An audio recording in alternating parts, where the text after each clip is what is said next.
What's the hubbub?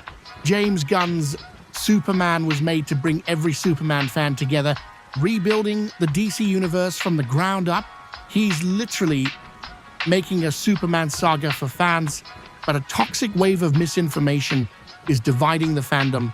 We have a Snyder Bros cult that doesn't want to just divide, they want to destroy. Using misinformation and rumors for propaganda, that's just another day and another video for them, from the Netflix buyout rumors to the false claims about Gunn's future at Warner Brothers, the Restore SnyderVerse, Karen's echo chamber channels just keep twisting facts for clicks. Bloomberg and John Campea reports already confirmed that even if Paramount wins the WB bid, the DCU stays under James Gunn. So why is a specific segment spreading only outrage? Why is Netflix their hopes and dreams now? In this video, I cover some DC updates, break down the Warner Brothers bidding war, as well as an editorial on the David Corenswet versus Henry Cavill Superman debate. Also, some reactions to John Campea, Bobatalks, Tyrone Magnus, mixed in with some spicy rebuttals to the 4KO and harsh critics, plus some thoughts on the slandering label. The Snyder Bros try to falsely put on James Gunn. The reality is Gunn's Superman is about inclusion, not exclusion.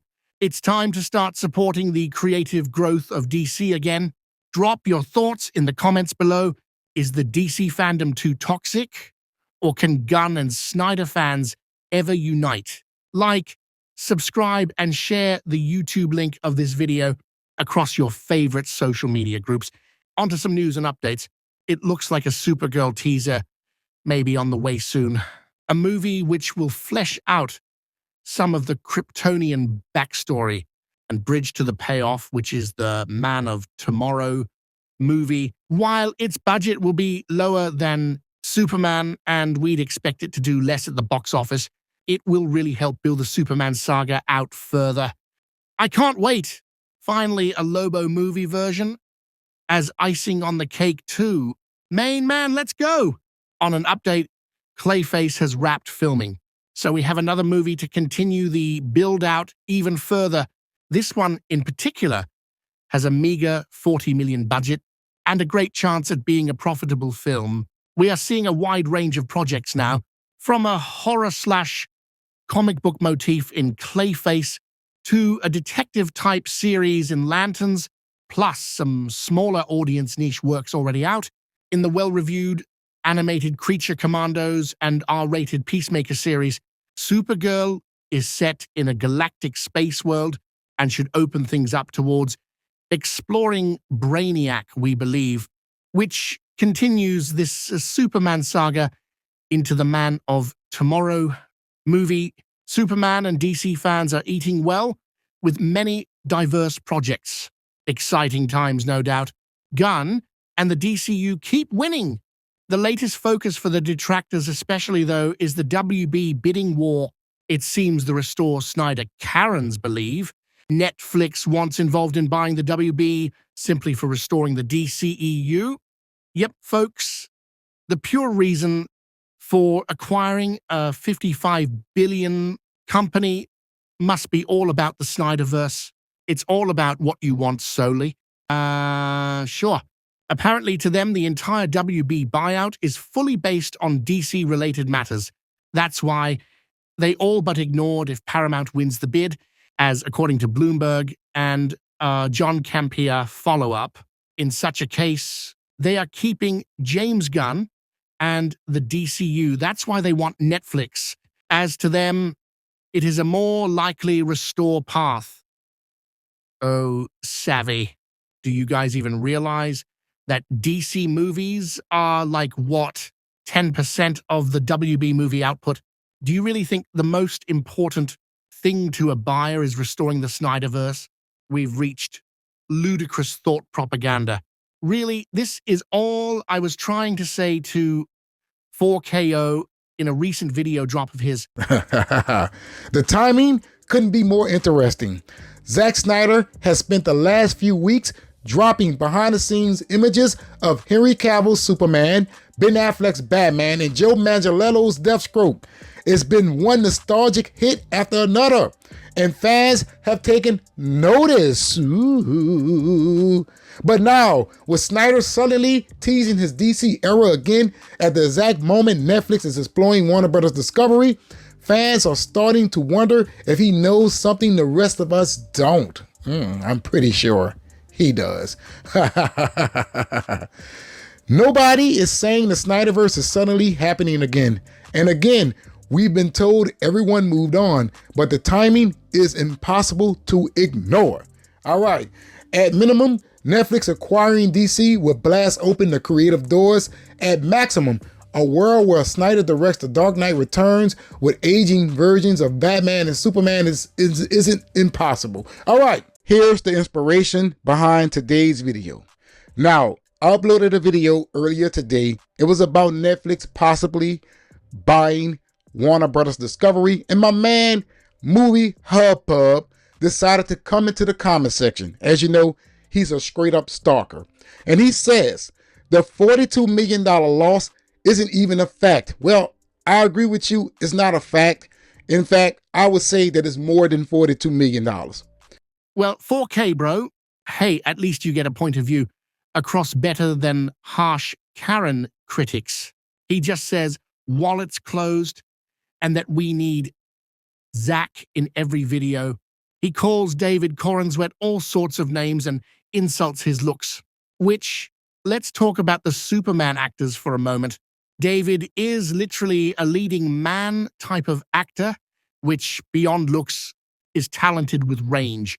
He's a perfect Superman casting choice that's caught in the crosshairs of the Snyder Bros. Maddie Morgenstern always wanted her name in print, didn't you? Alan. And you were going to do whatever it took to get it there, weren't you? Even if it meant drumming up sympathy for the murderer who took my daughter away from me. Alan, Don't say my name! Do not ever say my name again! Don't say the name of any remaining member of my family! You should have some common decency. And you should leave. I'm sorry. You should leave! I'm sorry. I'm not going anywhere. And I hope that you see that I am treating her as if it was my child. God. And I will not rest until I find out the truth. Oh, but we already know the truth, Maddie. Everybody here knows the truth. You're trying to recover your lost dreams. And you want to use the body of my dead child to do it. How dare you? Henry Cavill, who was a good Superman, by the way, was limited on range as an actor to me. He tends to be a bit surface level in his movies. There's a sense of coming across stoic that he leans into without stretching his acting. Don't get me wrong, his look for Superman and voice made him an excellent choice, but he does not push himself beyond a certain point. This was going to be a simple extraction. It should have been. I didn't ask you to light up half of East Berlin. They were waiting for me. Don't flatter yourself, they follow everybody. What was waiting for me was barely human. You should have seen it run. Grow a spine, Solo. Contrary to what you may think, we are not in the haberdashery business. I don't think you understand. It tore the back off my car. Perhaps Snyder wasn't going there in making him a more Gotham Batman with superpowers like portrayal, the dark Superman edgelord living in a colorless palette world. Once the Batman vs. Superman expanded the DCEU as the follow-up to Man of Steel. In contrast, David will try a million ways to find a scene and not worry about how he looks.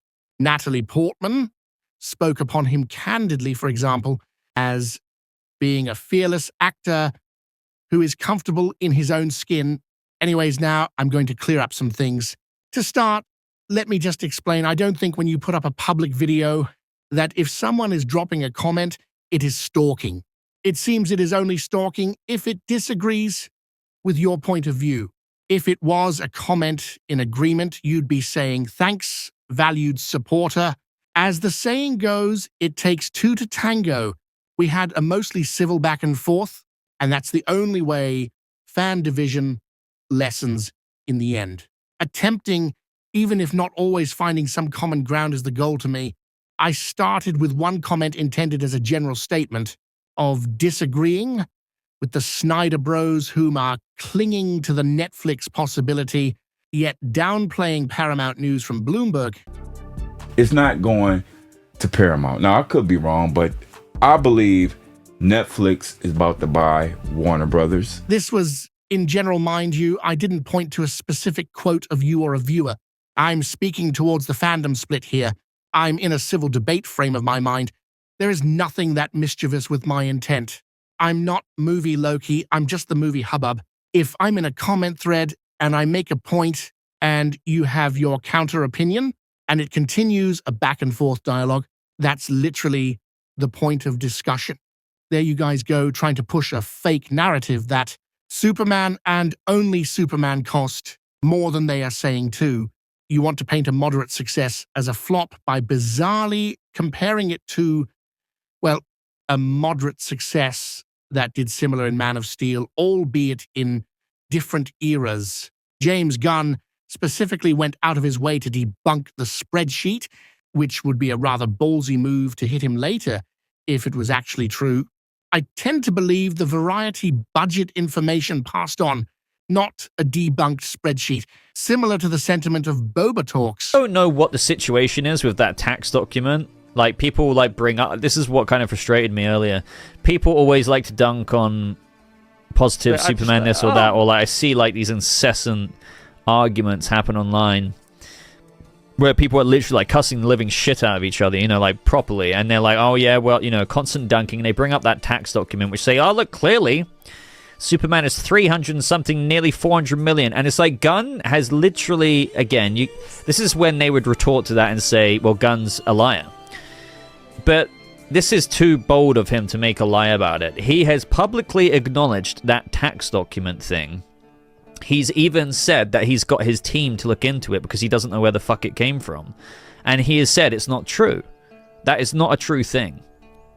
That the budget isn't 330 or 350 mil or whatever that document said. Do you really think... Look, I'm not saying you have to love James Gunn, but do you really think he'd be that fucking stupid to publicly, multiple times, say that document is false for only the document to turn out to be state that the budget is the true amount? It can't be the true amount, because then he would literally be digging himself the grave of all graves to prove all of those people right. That's where I like to give a counter perspective to the constant hit jobs wanting to derail the DCU. Let's be honest, the Restore Snyder cult commenters show up everywhere that talks Snyder and Gunn to spread their mission. It's a cult movement separate from normal Snyder fans, and what does a movement like to do? Keep moving, even with multiple burners. Sounds exhausting. It's not about the artistic work or anything like that. It really becomes, Zack Snyder becomes for them more of a lightning bolt for culture war, a lightning rod, for culture war and stuff like that. But you got to understand, they are a tiny minority. And I see too many people lumping in legitimate Zack Snyder fans with Snyder bros, because they're not. Not everybody. Very few people who are legitimate Snyder fans are actually Snyder bros. They're two different things. But I do think because of the Snyder bros, who are like that one lone screaming whiny child in an Applebee's, makes it feel like the entire room is filled with screaming children. But no, as it turns out, it's one insufferable little brat in the back corner. That's Snyder bros. And I think what happens is that because of the loud, incessant screeching of Snyder bros, I think there's a lot of people out there who then hold that against Zack Snyder. And it's not even in response to Zack Snyder's work. It's in response to the incessant, unbearable, loud screeching and wailing of an impotent child.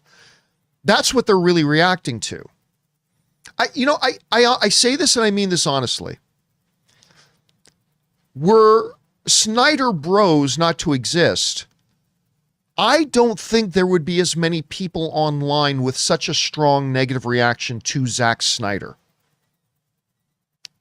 Because again, I think a lot of the reaction, and this is just me theorizing, don't take this as statistical and researched fact. This is just my viewpoint and my observations as a film fan. But again, I think some of the stronger reaction against Zack Snyder isn't even about Zack Snyder. I think a lot of the stronger reaction against Zack Snyder is really reaction against Snyder Bros. And I could be right about that. I could be wrong about that. But that's just been my observation, right? I mean, someone like Harsh Karen Critics, for example, would have no videos, no views, and no subscribers without relying on James Gunn. It's an exploit using those viewers who are diehards. There are many Snyder cult writing channels that just dish out rumors as official, if favoring their main subscriber base mindset. James Gunn just need to resign. You know, he just need to resign. Cornball. He needs to move on. Stick to plays, or like I said, go get a gig at Chuck E. Cheese or something like that. We want Cavill, we want Snyder, and we're not going to support DC Studios until they give us what we want. We are consumers, and we spend our money on quality, not crap like Cornball and James Gunn. That's why some see it as a grift. Let's say I wanted to blow up my channel instead of just give my honest opinions. All I'd have to do is go anti-Gunn and pretend every rumor in favor of SnyderVerse is true. Boom, there goes the cult sheep subscribers that will join, and I'd have to feed negative DCU lies daily. Obviously, I'm not doing that and won't.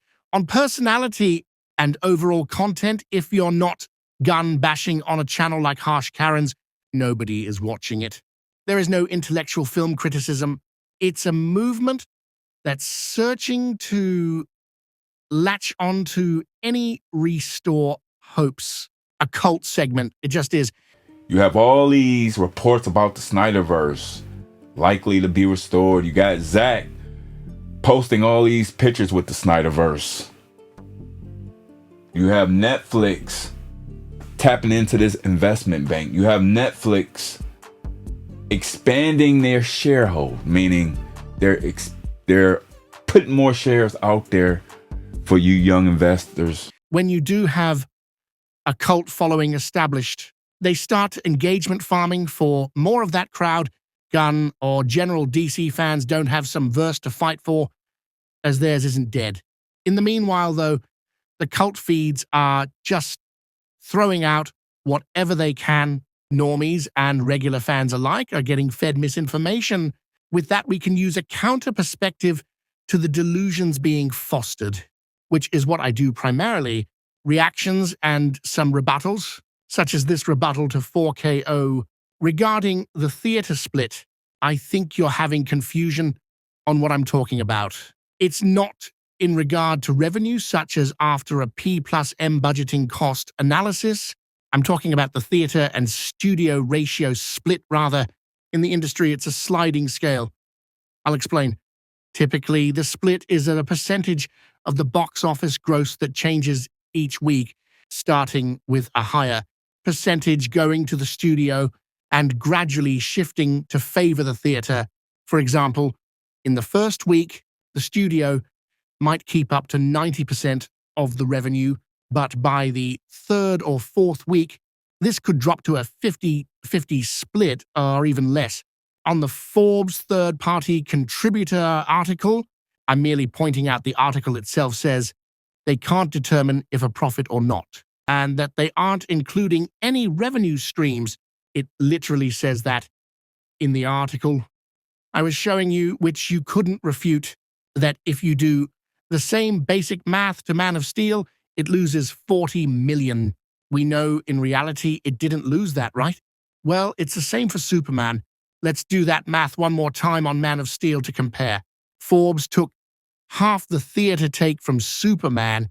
So for Man of Steel, we take $670 million minus 50%, which they incorrectly have as a constant number.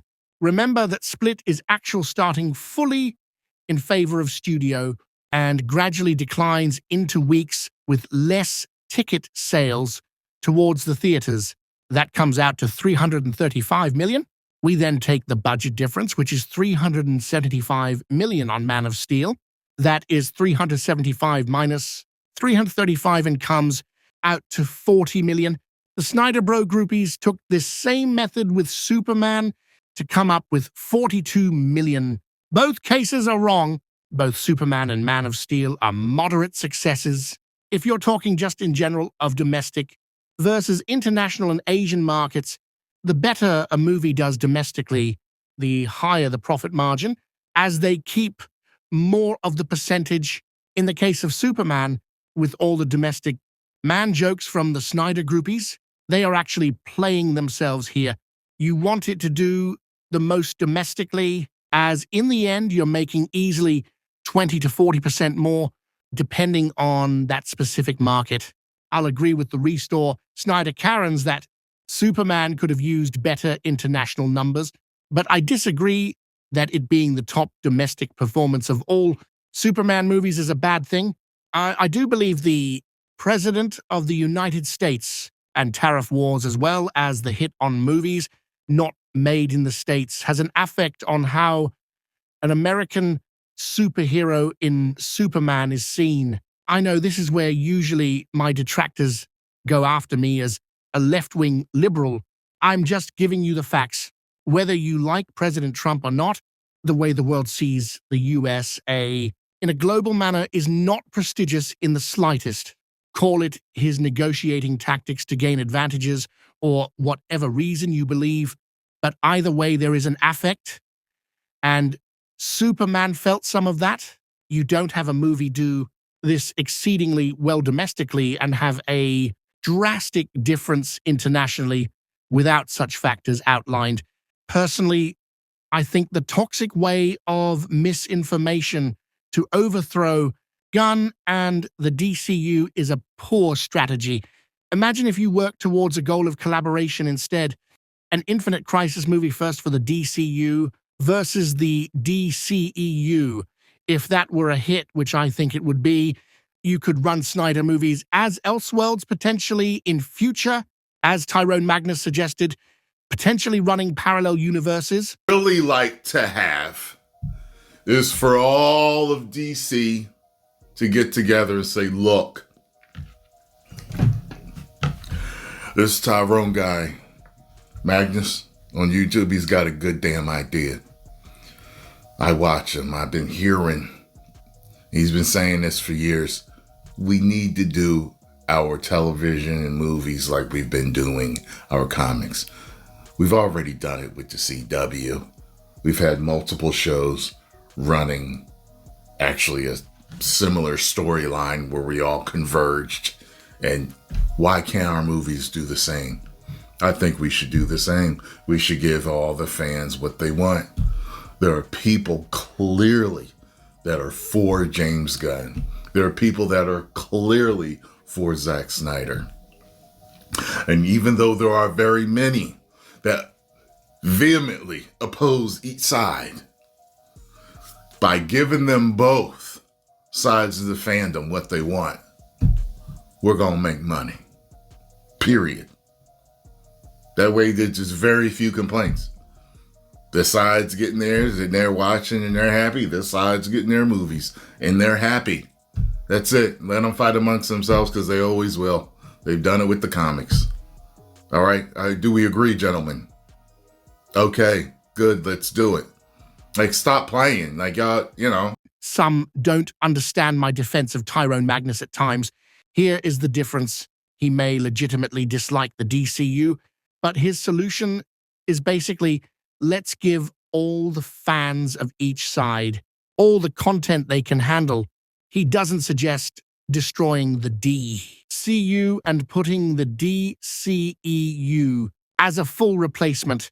His idea is there are Gunn and Snyder fans that could both be served through some uniting content. You could focus on the DCU build and support it. My parents had sent me here to serve the people of Earth and to be a good man.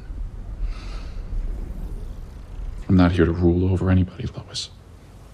I never thought you were, even for a moment, Clark. While finishing up the DCEU, all DC fans would be winning An Infinite Crisis movie would be huge, but you want to overthrow it like a government? That's insane. James Gunn would be quite reasonable and more inclined to consider options if your base wasn't constantly toxic towards every little thing. Some of the Snyder groupies go as far as falsely calling him the PDF word when, hey, I didn't like the tweets, but let's see it for what they are. He did shock humor tweets back in the wildest days of Twitter. But what a lot of people don't understand is they were actually RT pranks as well. Back in those days, users on Twitter would do an RT and it would appear as if something they said. So Gunn was making it as outrageous and taboo as possible to have them RT and look crazy on their timelines. He has never been arrested or known for any wrongful acts on children. It's actually pretty sick to label him falsely, which is slander, on stuff he hasn't done, all because he's not your favorite creative choice. Madness. What if we did that game with Zack Snyder? Zack once said, Batman doesn't get raped in prison, but that could happen in my movie. Now is the context important there? Or could you create a false narrative to look bad? There are other quotes as well, but you wouldn't go after those with poor context, would you? Yet Gunn is in charge and not your guy. So you'll go that far to criminalize and slander someone that doesn't deserve such labels. It's pretty sick indeed. Whatever happens with the buyout, the more immediate future will lean towards Gunn and his DCU. With that, it's today's HubBub. No SnyderVerse, no problem. But hey, if you want to keep your purses closed and clutch your pearls over Snyder instead, have at it. Don't be surprised if you spread rumors as facts or straight out lie. You might catch a swift debunk from the HubBub, though. If you like being up to date on the DCU versus DCEU debates, make sure to subscribe. All views are welcomed. Peace, subscribe, and tap the notification bell so you don't miss out on all the news and updates, as well as the latest civil DCU versus DCEU debate topics and spicy banter. Haha! I let everybody have a crack. It'll You're like, it's really important that it looks exactly like Chris. And he's asleep with his mouth open.